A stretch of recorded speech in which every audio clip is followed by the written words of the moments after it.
Soya granules, ગાજર, પનીર, આદુ મરચાની paste, મીઠું. ઓકે, કેટલી વારમાં રેડી થશે? એની પ્રોસીજરમાં તો લગભગ 20-25 મિનિટ થશે. તો ચાલો સ્ટાર્ટ કરી દઈએ.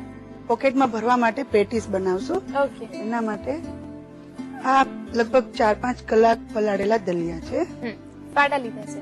હા, પણ એકચ્યુઅલી ફાડા કરતા થોડુંક ઝીણું હોય તો વધારે સારું, એટલે મેં આને ઘરે જ તૈયાર કર્યું છે. અચ્છા, આ સોયા ગ્રેન્યુલ્સ છે, એ પણ થોડા એની અંદર નાખીશું.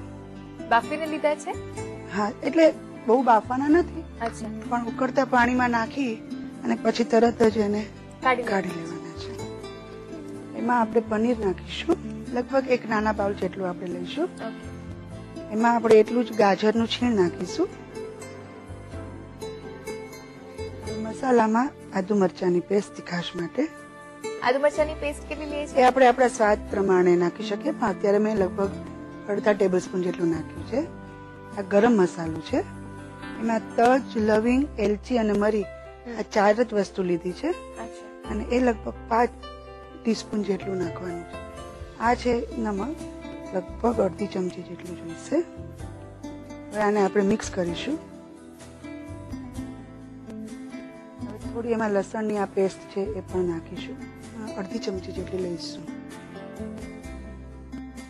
માલતીબેન, કોમ્પિટિશન દરમિયાન તમે બધી જાત જાતની સરસ સરસ વાનગીઓ બનાવી, સારા કમેન્ટ્સ મળ્યા તમને જજીસ પાસેથી, અને એમ કરતા કરતા તમે ફાઇનલમાં પહોંચી ગયા. તો વાનગીઓ ક્યાંથી શોધી લાવો છો, અથવા તો કઈ રીતે ખ્યાલ આવે છે કે આ વાનગી બધાને ગમશે? વાનગીઓ તો થોડા આપણા રસોઈને લગતા પ્રેક્ટિસ હોય, નોલેજ હોય, એના ઉપરથી જ હું નક્કી કરું છું. અચ્છા, પણ એક સરસ અનુભવ મને થયો કે જ્યારે આ કોમ્પિટિશન પતી પછી હું લગભગ દિવાળીના ટાઈમમાં અમારા સૌરાષ્ટ્ર બાજુ ગઈ હતી, તો ત્યાં મને જાણવા મળ્યું કે જે મેં પ્રભાવતી બનાવેલા હતા, જે મેં નવરત્ના વડા બનાવેલા હતા, બધાએ અમારે ત્યાં દિવાળીમાં જે ઘૂઘરા બને એ ઘૂઘરાની બદલે પ્રભાવતી બનાવ્યા હતા, અને નાસ્તામાં નવરત્ન વડા બનાવ્યા હતા. તો એ વખતે તો મને એટલો આનંદ થયો કે વાહ, આમાં મારી કઈક સફળતા છે. સાચી વાત છે, તમારી વાનગી ઘર ઘરમાં પહોંચી ગઈ. હવે આ મિક્સ કર્યું. હવે એમાં જરૂર પડે એટલું બાઇન્ડિંગ માટે આપણે ઘઉંનો લોટ જ લઈશું.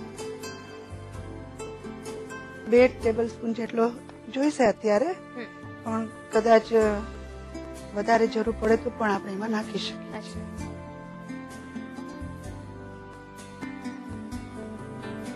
છેલ્લે આપણે કોથમીર નાખીશું.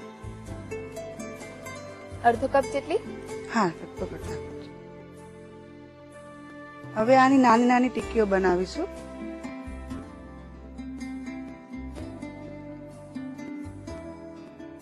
માલતીબેન, એવું થયું છે ખરું કે કોમ્પિટિશનમાં ભાગ લીધા બાદ ફેમિલી તરફથી એક્સપેક્ટેશન ખૂબ વધી ગયા છે? હા, ફેમિલી, ફ્રેન્ડ્સ બધા તરફથી એક્સપેક્ટેશન તો ખૂબ જ વધી ગયા છે.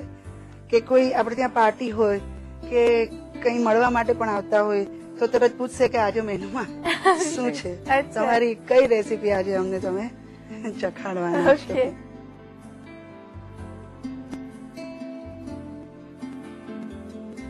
ટિક્કી વળાઈ ગઈ છે, શેલો ફ્રાય કરીશું.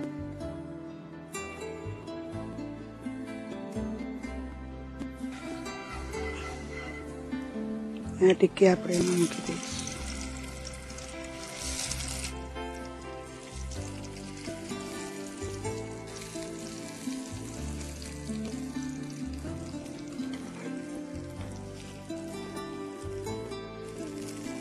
માલતીબેન, હવે થોડા જ ટાઈમમાં નોર્ડ રસોની મહારાણી મેગા સ્પર્ધા 4 ની ફાઇનલ યોજાવાની છે, તો જે 4 ફાઇનલિસ્ટ છે એમને તમારે કોઈ મેસેજ કઈ કહેવું છે? હા, હું ચોક્કસ કહીશ કે આટલે સુધી પહોંચ્યા છો એ ખરેખર તમારી કળાને આભારી જ છે, એટલે એમાં હંમેશા તમે આગળ જ વધતા રહો, અને દરેકને મારા બેસ્ટ વિશિસ છે કે લોકો આમાં પ્રાઇઝ જીતે. ઓકે, હવે આ પેટીસ કાઢી લઈશું આપણે. તૈયાર થઈ ગઈ છે.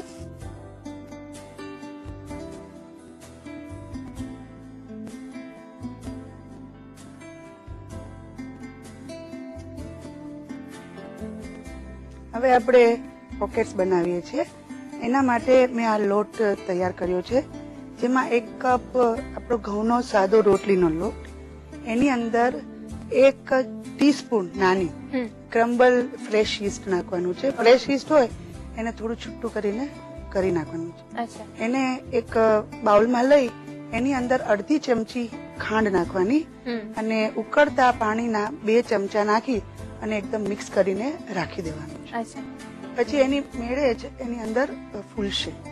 પછી એનાથી સેજ 9 શેકા પાણીથી આ લોટ બાંધવાનો છે. ઓકે. પછી એમાં થોડું મીઠું અને તેલ નાખી અને બરાબર કણક કસરી તૈયાર કરવાની. ઓકે. હવે આપણે એના પોકેટ્સ તૈયાર કરીશું. હવે આજે આપણે 1 કપ લોટ લીધો છે, એના આપણે લગભગ 6 એક સરખા ભાગ પડે એ રીતે એટલો લુઓ લેવાનો છે. અચ્છા. અને બીજું એ કે જયારે લોટ બાંધીએ છીએ પછી એને રેસ્ટ આપીએ છીએ. હા.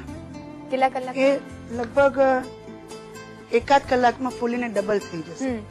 પછી આપણે એમાંથી બધી એર કાઢી થોડો કોરો લોટ લઈ અને એને ફરીથી મસળી લેવાનો છે. અચ્છા.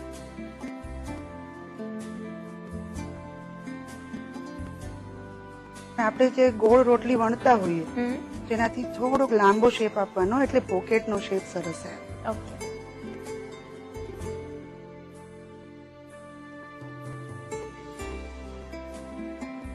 કેવા તાપે આને શેકીએ છીએ? એને મીડિયમ તાપે જ શેકીશું. જેવી રીતે આપણે રોટલી બનાવીએ છીએ એ જ રીતે બનાવવાની છે.